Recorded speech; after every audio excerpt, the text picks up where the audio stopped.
what do you think the biggest misconception that fucking people have about being homeless?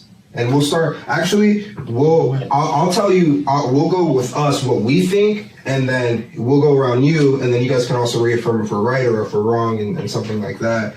So we'll start with you. Man, put me on the spot. Yeah, go. All right, also, I think the big one that I've seen from a lot of people is they think just homeless people don't attempt to get a job or do anything, and it's like, you're a prime example, and you're the best one to show. A lot of hard workers, people don't realize majority of the time to become homeless, it's just one fuck up, one bad thing that happened. A lot of the times you're just fucking unlucky and something hits you, and then now you're going down and you're just spiraling down. Right. Exactly. Me being homeless was by choice. Mm-hmm. And I like the freedom. Even better. I can't wait.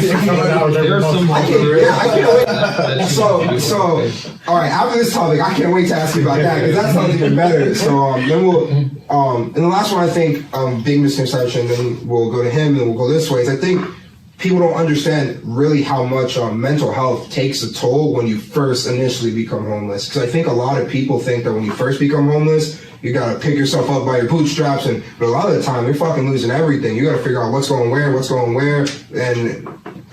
what do you think?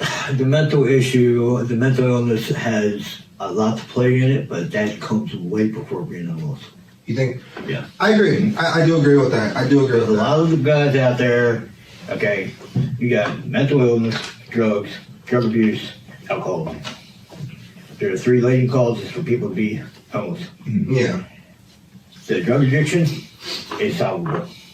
You can take care of that. Yeah. Alcoholism, you can take care of that. Okay. Mental illness, that's kind of iffy. You know, that's an iffy one because if you're not getting the state help or something like that, you know. And unfortunately, a lot of cultures don't even think mental health is a real fucking thing. My girlfriend, for example, the black community, a lot of my girlfriend, she has the Asian community. The Hispanic community is big, you know. A lot of times you get fucking told just to deal with it, but a lot of times if you're fucking depressed, you're trying to deal.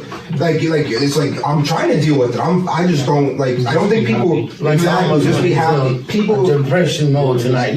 You know what? I broke this morning. I fell last night because they turned the sprinklers on in the middle of the night, and to kind of make us have to move. And I got hit, and then.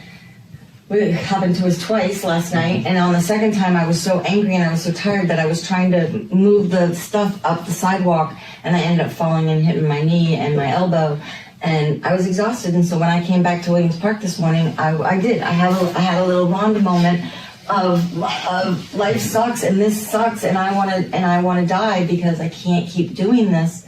And then Rhonda went and did her own thing, and then Rhonda had to come back and share a down moment with me. But I know that, you know, when you're talking about mental illness, I don't deny the fact that I have anxiety, I have depression, and I have PTSD, complex PTSD.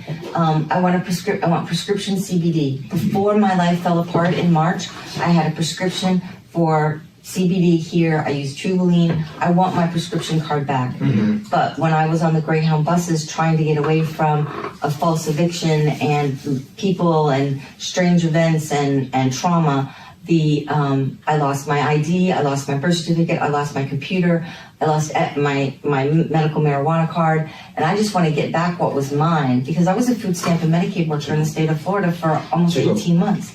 So, I mean, and I've worked so many jobs in my life, I can work, but I can't get that step. It's almost like everything I do, somebody thinks it's fun to take it away from me. Yeah. So and can I say this? You know what? For a long time, when I was on my feet, I had someone to say.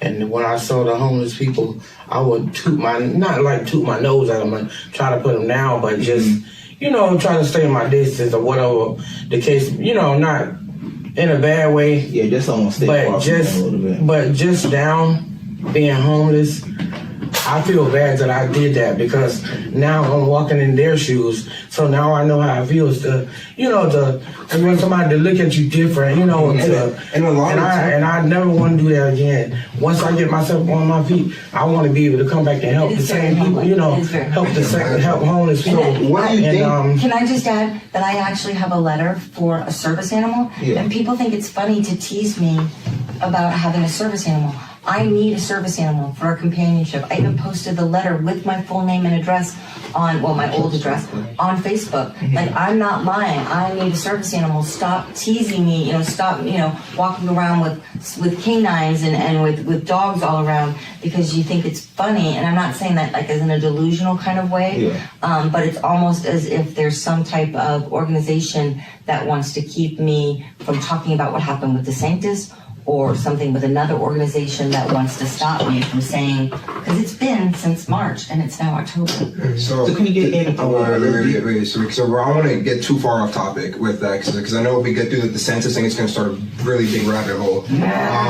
So let's go back to the Rhonda. What do you think the biggest misconception about homeless people is, especially now that you went from being on your feet? All of you guys, obviously everyone has, but you went from being on your feet, I saw that, to now, you're where you are. Obviously, you're gonna get out of this situation. But what's the biggest misconception that you thought about homeless people, or that you think that people think our homeless people are? Well, they. Wait a minute. Sorry. Okay, I'm sorry, I can't even think right now. We'll try. Biggest misconception is that we're dirty, we're dangerous, and that we're just lazy. But you know what is that? Oh, I don't mean to cut you off. You got it? The thing is with me, okay, it's okay to be, it's not okay to be homeless, but don't look homeless. Like I said, I try to, and when people come around, they may not think I'm homeless because, I'm trying to dress well. When I first walked up to you guys, I had no idea. That don't mean you gotta look homeless. You can do better on trying to fix yourself up and make yourself smell good and bathe and keep yourself up, But that don't mean I'm not homeless just because I'm trying to, keep myself up. And,